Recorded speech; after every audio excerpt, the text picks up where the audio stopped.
Leaders, real life leaders. Hi guys, welcome back. And we have Megan Lee Miles, and today we're talking all about social media, how you can take your social media game to the next level. So Megan, welcome. Hey, how's it going? Good. So give us some tips. You are, our business is a network marketing business as well, because we do network marketing with real estate agents. So every time someone recruits an agent or attracts an agent underneath them, they get paid a percentage, and it's a really large percentage, and it goes down 5 levels deep. So I'd love for you to kind of talk about it as well on the network marketing level as well, because I know you are an expert in network marketing as well as social media. So what kind of got you to just be such a queen at this? Oh, thanks. I appreciate it. Well, I'm excited, and thanks for having me here. Really excited. I love real estate, first of all, and I love network marketing.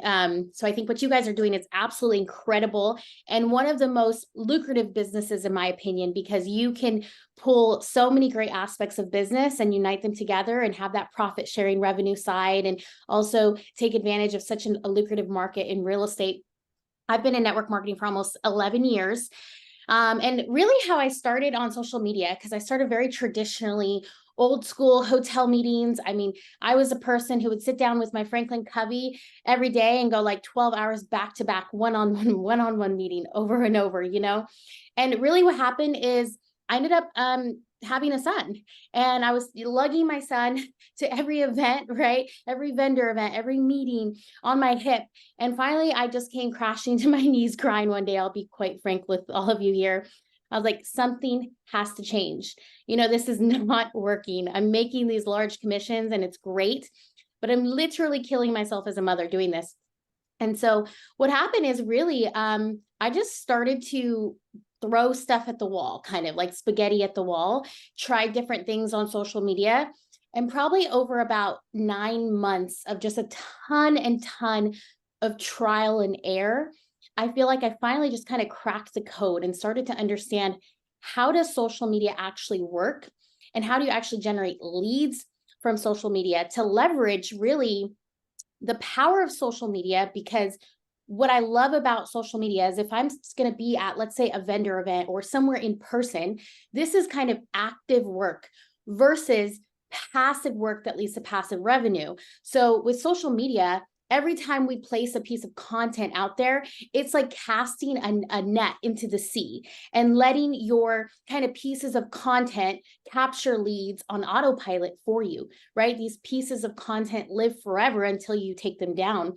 And so to me, building a system around social media has allowed so much leverage in our business and lifestyle now, so that we don't have to do so much of, especially as a mom, I work about 1 to 2 hours a day. I wrote a book called The 1 Hour Workday, basically for moms, all about this, of leveraging the power in what's really transformed right now, which is just crazy, social media. So that's kind of my story, how it was really just a come to Jesus moment of like, something has to change.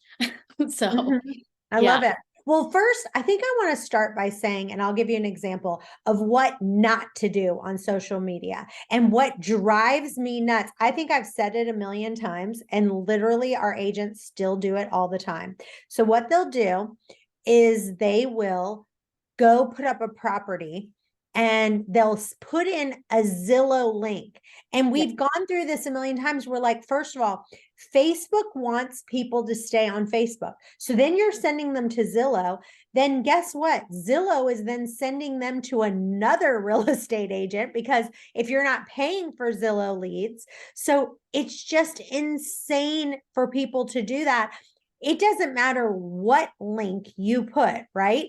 If you put a link in the main title, Facebook is, their algorithm's going to see that and go, we're not going to share this with anyone. Why do I only have one person looking at this? And you can see like 35 views or however many views. So with that, give us some other things that are like, absolutely do not do this. Yeah. Definitely. So I will definitely, let me share a little bit too in depth, if it's okay, why Facebook does this. So this was my, and this is me actually calming it down. So hopefully I'm not too robust for you guys here today. My energy, they deal with me like, oh, okay. I'm as robust as it gets. So they're I'm like, bring it on. So I'm going to try to keep it a smooth medium and try not to talk too fast. So slow me down in the comments, you guys, if I'm going too fast.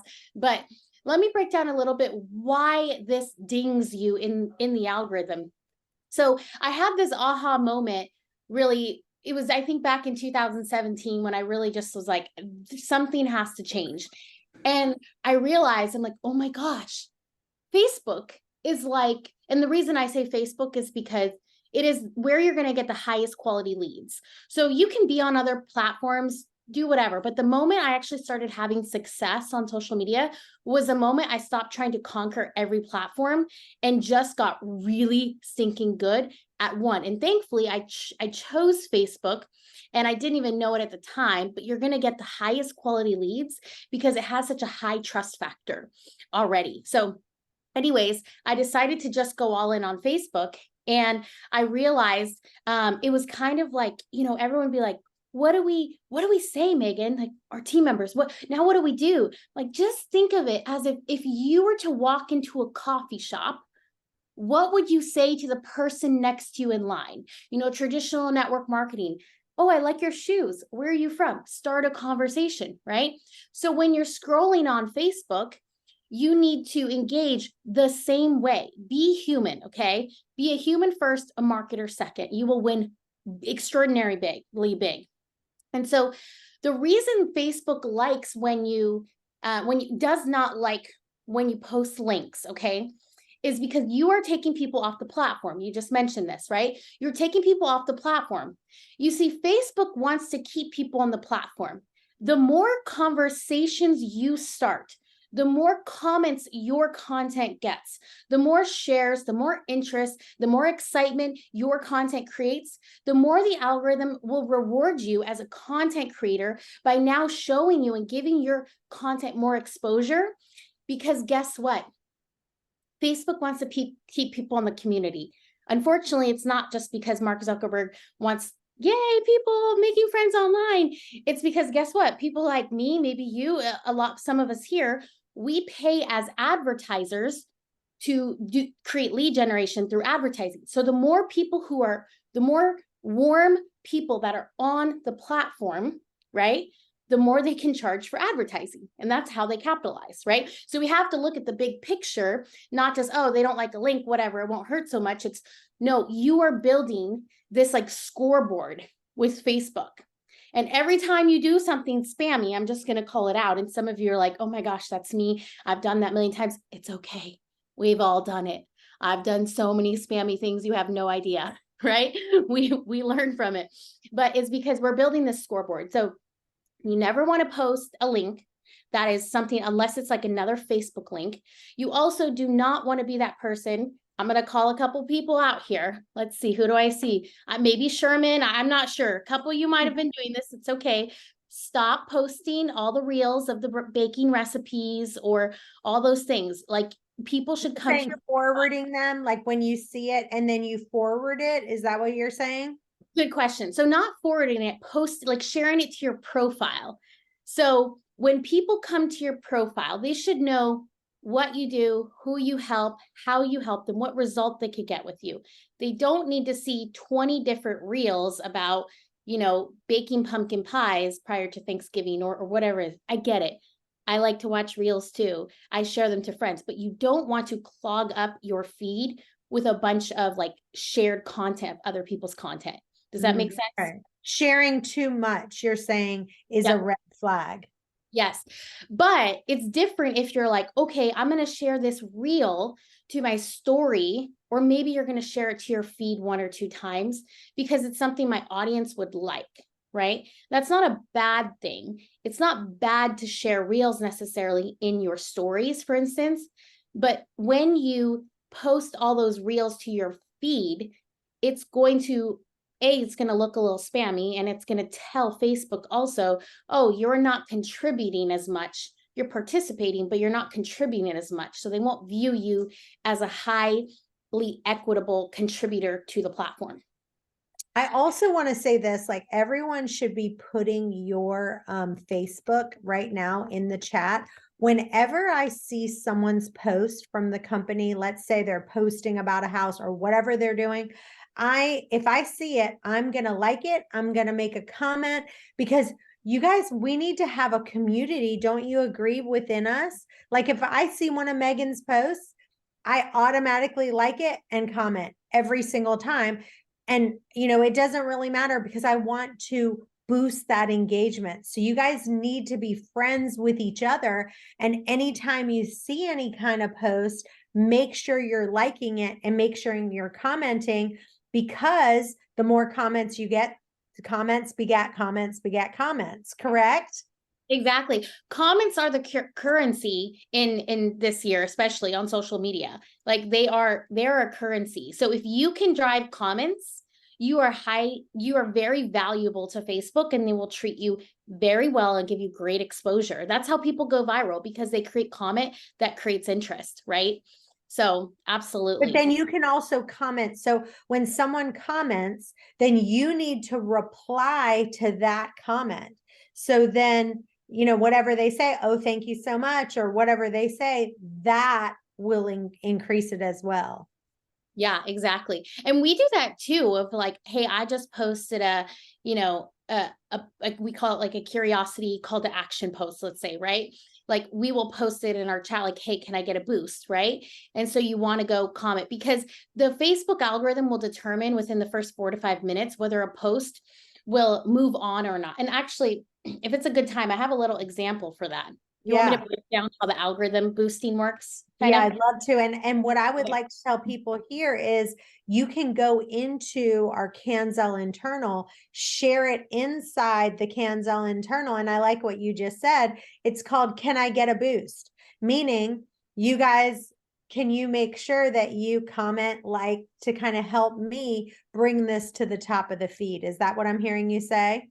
Absolutely. Yeah. It's a great way, leverage each other, because it's all about teamwork, right? Like, hey, I help you, you help me, we rise together, right? And so be willing to do that for your team members, but also be willing to, like, when you're scrolling, comment on other people's posts, because you're telling Facebook, I'm contributing, I'm starting more conversations. Guess what? Now those people will see more of your posts, and that's what I'll kind of break down here. Okay, great. So the way I think of Facebook algorithm. So I don't know if you guys remember how long you've been on Facebook. And if you're not using Facebook right now, please start. Like if you're messing around with other platforms and you're not having success, my just expert opinion. Now, obviously, if something you're doing is working, don't change that. But my expert opinion is start with Facebook, start slow, get to know it really well, because it is you're going to have the highest trust factor, is the highest quality leads that you can get. So a few years ago, I always say that, and it's like years go by. Okay, so I don't know, maybe it's probably almost like 8-10 years now ago. Remember when you would scroll on Facebook and you would see all of your friends' posts, like you'd see everybody, and then it was like almost overnight, like, why do I keep seeing the same 10 people every day in my feed, right? It's like, what happened to everybody, right? Well, what happened is the algorithm started to improve, and they started to basically come up with this way, right? Now, I don't work for Facebook, so I don't have any formal expert, like, this is exactly how the algorithm works, right? This is just through learning and trial and error and what works for us. But the way I like to think of it is they kind of broke your friends list into segments. And the way I like to think of these segments are kind of like, I don't know if we have any parents here, but I'm a mom and I'm always tripping over these stinking Legos, right?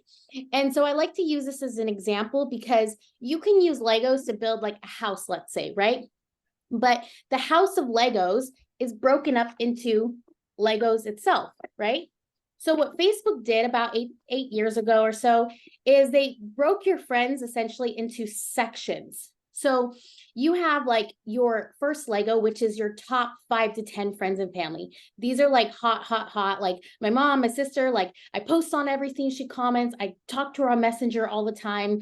I'm like, Facebook knows we're like besties, right? Then from there, you have kind of your next, like, let's say 20 to 30 friends who are pretty good friends. Maybe you talk to once a month or once a week, something like that. Then you have like your next group of associates that maybe you see at quarterly company events. You kind of know them. You've had a couple conversations, but it's not a very consistent form of conversation. You don't really see their stuff unless maybe they have something like that's going viral and you start to see theirs and vice versa. And then like at the bottom, at the very last Lego is basically like the people that you added on Facebook at that college party 15 years ago or 20 years, however long it was. And like, you've never talked to them since. Like, you don't even know you're still Facebook friends with them, but you are, but they don't know who you are because they never see your stuff and you never see theirs. So the reason I give this example is because a lot of people wonder, well, how do I create more engagement? Well, first off, when you create more engagement, you basically tell the platform that you're contributing to the platform, you're driving conversations, you're driving more community, you're keeping more people on the platform, which makes the advertisers happy, right? And you're keeping people on there. They want to reward you. So when a post goes out within a couple of minutes, like I said, if you get a little bit of engagement, it will send it to the next group of people. So within those first 5 minutes, if let's say your post goes out and your top 5 to 10 see it, let's say, and someone comments, Facebook will go, oh, okay, people like that. All right, let's send it to the next group. Oh, okay, people are commenting there. Now, what you're doing to be strategic is, I just saw this, whoever said this, so genius, I've never heard it. I'm totally going to steal it. I'll give you credit every day. Don't post and ghost. So good. Do not do that. When you make a post, you want to be available for at least 10 to 15 minutes because your goal, like, it's like a race. It's like, how many comments can I get in the first 10 to 15 minutes, right? Because now if you got one and then you went back and you replied, and what if you replied with a question? Now they're commenting again. You are literally training Facebook to show your stuff to more people because you're telling them, I am so good at starting conversations, right? I'm so good at starting conversations. And guess what? When I start conversations, more people are on their phone all day long. Look at me, right? Like, show my stuff to more people. So now you've got, these groups of people talking. Now Facebook's like, okay, people are liking this. So it sends it to the next group of people in your feed, whether it's your friends or your followers, or expanding, even if you have a public profile, expanding to an external reach. And then, it'll keep going. And that's why when you have a post that's starting to get traction on comments, maybe a few days later, you'll be like, Cindy Lou Who from 10 years ago that I've barely talked to just commented on my post, and people will come out of the woodwork. It is so crazy. That's why I like happy birthdays and anniversaries, because whenever it's someone's birthday, everyone's like, happy birthday, happy birthday, happy birthday, happy birthday. And then that's like you said, it starts going down that list and people start commenting that you've never even heard from for however long. Exactly. So you're just you've got to kind of reconnect, right? So a lot of times, especially in network marketing, people will be like, oh, I don't have anyone else to talk to. And you guys are not these people. I know this because my philosophy is, especially in the real estate world, like, you're here because you're wearing more of a business cap here, especially with the conversation we had previous about profiting, right? You carry a little bit more of a heavier backpack, shall I say, than the traditional network marketer, right? Here's my $9 website fee. Cool. I'm a business owner, right? Like, so with that being said, I forgot my train of thought. What was I just saying about the post? Where was I going with that? Who can read my mind? Nobody. Okay. Well, let me change gears real quick because we're running out of time and I want you to get this real quick.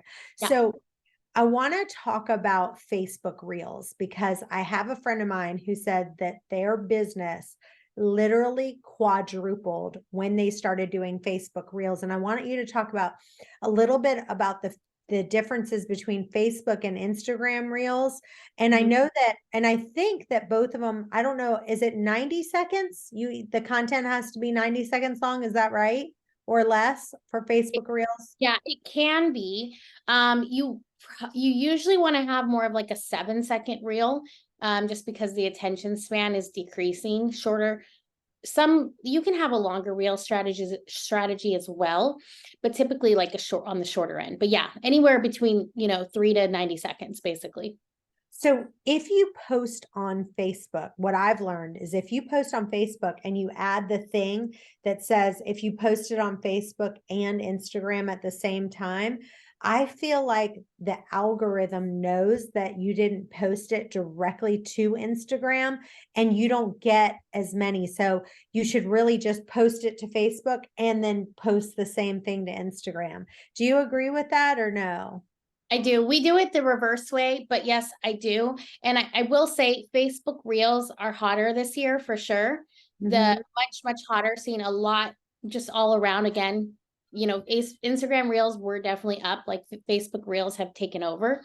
But we create in the Instagram app and it shares with Facebook, but we still go and upload it onto Facebook. And so also for anybody here who has a VA or maybe your own VA right now, but our repurposing strategy is if I create something new, which isn't as often now because we have a lot that's being repurposed, but I create it uploads, it automatically shares, but then my VA will go pull that piece of content and re-upload it to Facebook, YouTube Shorts, TikTok. I think there's one other place. And then they will also take later in the day an older one from 3 to 6 months before and repost it as well.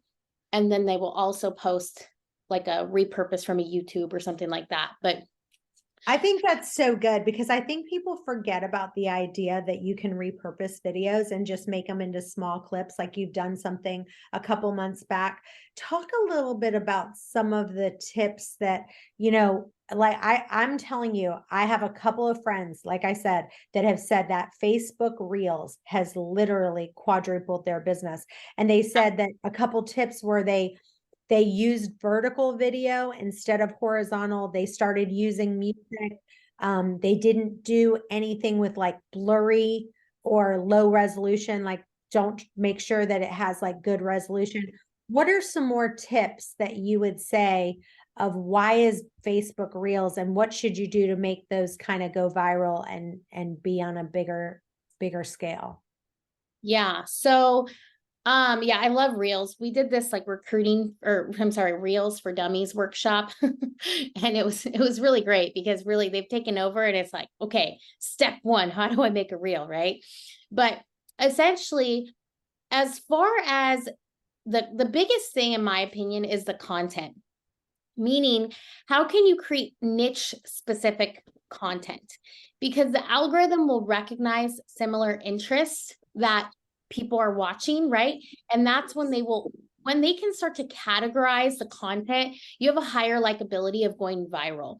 So for instance, in real estate, one of the biggest things that I see realtors that I know do is kind of like you said, it drives you a little crazy. Like when they post the Zillow link and the house and it's like, okay, but then what, right? Instead, think how can you position yourself in the marketplace around, by branding yourself essentially around a specific niche.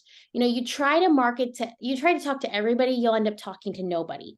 So it doesn't mean that you can't take other types of clients, but I would really encourage you to get specific about one type of audience on your social media.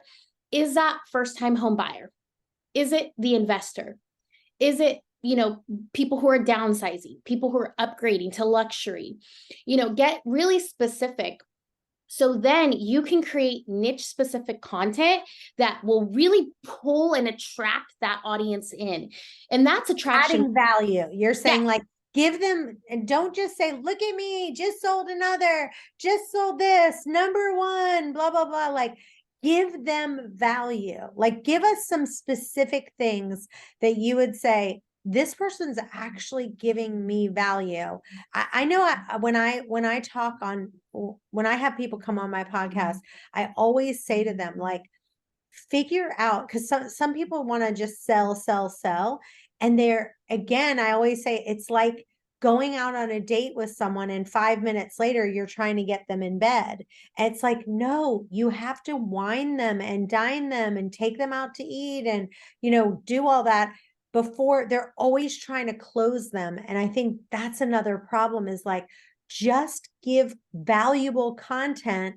And you can ask friends, like I've asked friends before, like, what kind of questions do you have right now, that I could answer? So give something like practical tips that they could use, that you would, like, say for you, that you'd be interested, that you'd be like, oh, that's engaging content. Yeah. So I'll start broad and narrow into an exact tip.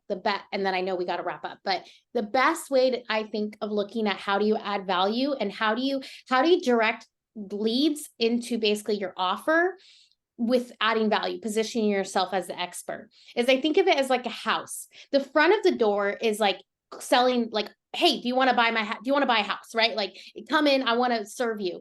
The side or the back entrance is bringing them in by solving a problem that your audience has. And then solving that problem creates the next problem, which is buying the house, right? Or buying an investment or whatever it might be. So think of ways that you can solve problems by giving education and value to your audience for free and create content around that. So let's say you're attracting, you're focused on home for first-time buyers, right? You could be talking a lot about some of the financing pieces, even to the limitations that you can. But I think there's a lot of first-time home buyers out there that don't buy because they think X amount of myths about buying houses, right? So you can crush some of those myths for them in your content. You can give them tips, and you can also just be funny. Like, I see a lot of just funny content, thinking like, make people laugh. Give me an example. Okay. So there was this reel. There was this reel the other day, and I sent it because I have a couple people who, I help with real estate stuff, and they I was like, you have to do this. So the guy was pulling up and he's like, all proper and focused. He's like, with coffee, like, hello, it's nice to meet you. Let me make sure the lights are on. He's super proper. And he's like, and then the caption says, how you pull up, for the first time showing someone a house. And then the next one is he pulls up with his gangster rap, like, out the door, like, what's up, homie? Let's go. It's like, after you've shown them 10 houses, they become their bestie. It's like, that was funny, right? Like, that was really funny. So the value there is, you made people laugh. And some people are like, I'm not here to make people laugh. I'm here to make money. Let me tell you this. You make me laugh, you have my money. You give me value and didn't try to push anything down. Like yesterday at the gym, my son's working out with the trainer. The other trainer, we just got in a conversation. He ended up solving a huge problem for me around my sleep. And at the end of it, I literally was like, can you invoice me? Like, please invoice me, because this was very valuable. And I'd like to start training with you, because you didn't even ask me. You didn't even know this, but I've been looking for a new trainer. And so he just poured value, right? Mm-hmm. And it built such a trust factor. So make people laugh, give them value. Yeah. I love it. Well, this has been amazing. Thank you, Megan. Tell listeners where they can find you, where they can follow you, and any kind of offer that you have that you want to give them. Yeah. So I'm going to put my Instagram in the title, but what I didn't realize, which would actually be really helpful, is I have a checklist that's all around like the super basics for social media. That would probably be really helpful. It's a little bit geared towards like recruiting, but it's essentially the same thing. How can I, on a consistent basis, and this is exactly what I did to build a multi-million-dollar business with an hour a day from social media, the exact things I needed to do every day to show up online, super simple. And you can actually grab that at 1hourworkdaychecklist.com. And that's like a free gift. Sorry, I didn't give that to you earlier. I just, based off this conversation, I think that would probably be helpful for you guys. So 1hourworkdaychecklist.com, super simple. You can grab that. Now, what's funny is you just said, you were like, I said, you said, I think Facebook is king. Everyone should be, that's where you get the best quality leads. But then when I said, where do you follow you? And you said, here's my Instagram. Tell me why you said that. Yeah. So the reason I said that is because it was just easier to type that in. I don't have my Facebook link. Okay. Well, we'll get it. We'll get your Facebook. That. We'll get your Facebook and we will send it out to everyone so they can follow you there as well. I prefer that because I prefer Facebook too. But I do too. Well, this has been amazing. Thank you so much for being with us. And show Megan some love in the chat. She gave us so much value today. Thank you for pouring into us, and we just really appreciate you today. Thanks for listening to this episode of Real Life Leadership. If you'd like to get the show notes or access more resources, log on to reallifeleaders.com/podcast to get the show notes from this episode and any other resources we might have mentioned. And also, we'd love to hear from you. Be sure to review or rate this podcast on Apple Podcasts to help spread the word. And if you have any leadership questions you want answered, email podcast@reallifeleaders.com.